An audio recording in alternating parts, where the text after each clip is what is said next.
வருகிறது. யுதிஷ்டிரன், பஞ்சபாண்டவர்கள், நாட்டு மக்கள் அனைவரும் மாண்டு விடுகிறார்கள். அவங்க ஆத்மாவெல்லாம் அப்படியே கிளம்புது. 2 ரோடு இருக்குது. ஒரு ரோடு பக்காவாக மெயின்டைன் பண்ணி வச்சுருக்காங்க. 2 பக்கமும் ஸ்ட்ரீட் லைட் இருக்குது. நல்ல ஓவர் பிரிட்ஜ் எல்லாம் இருக்குது. மக்கள்லாம் அதில் சாரசாரியாக போகிறாங்க. ஒரே ஒரு தெருநாய் மட்டும் என்னென்னா, அந்த ரோடு பாழடைஞ்சு கிடக்கு. அதில் போயிட்டுருக்கு. யுதிஷ்டிரன் யோசிக்கிறான், நாய்க்குட்டிகள் ஒரு பாதையில் போகுதுன்னா அது நல்ல பாதையாக தான் இருக்கும், அதில் ஏதோ ஒரு காரணம் இருக்கும் அப்படின்னு அந்த பிராணிகள் போகிற பாதையிலேயே போயிட்டான். யுதிஷ்டிரன் வெவ்வேறு இடங்களாக கடந்து செல்கிறான். அவனுடன் வந்த பயணத்தில் வந்தவர்கள் சிலர் மாண்டு விடுகிறார்கள். எனினும் தன்னம்பிக்கையுடன் செல்கிறான். நடுவிலே அந்த நாய்க்குட்டிக்கிட்ட அப்பப்போ அன்பு செலுத்துகிறான். கரெக்டாக போன உடனே அங்கே வாசலில் கேட்வே டு ஹெவன் அப்படின்னு ஒரு போர்டு மாட்டியிருக்கு. அங்கே இந்திரன் ஒரு கேரக்டர் வராரு. யுதிஷ்டிரன் கேட்குறான், நீங்கள் யார்?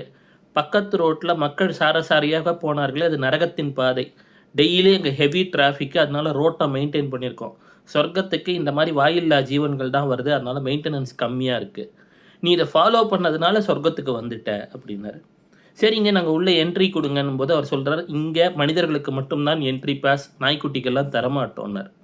உடனே யுதிஷ்டிரன் சொல்கிறான், என்னை நம்பி வந்த நாய்க்குட்டி, நான் இதை கைவிட முடியாது.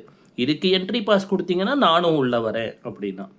உடனே இந்திரன் சிரித்து கொண்டே சொன்னார், சொர்க்கத்துக்கு வரத்துக்கு இதுதான் டெஸ்ட்டு, நீ பாஸ் ஆகிட்ட, சொர்க்கத்துக்குள்ளே 2 பேரும் வாங்க அப்படின்ட்டார்.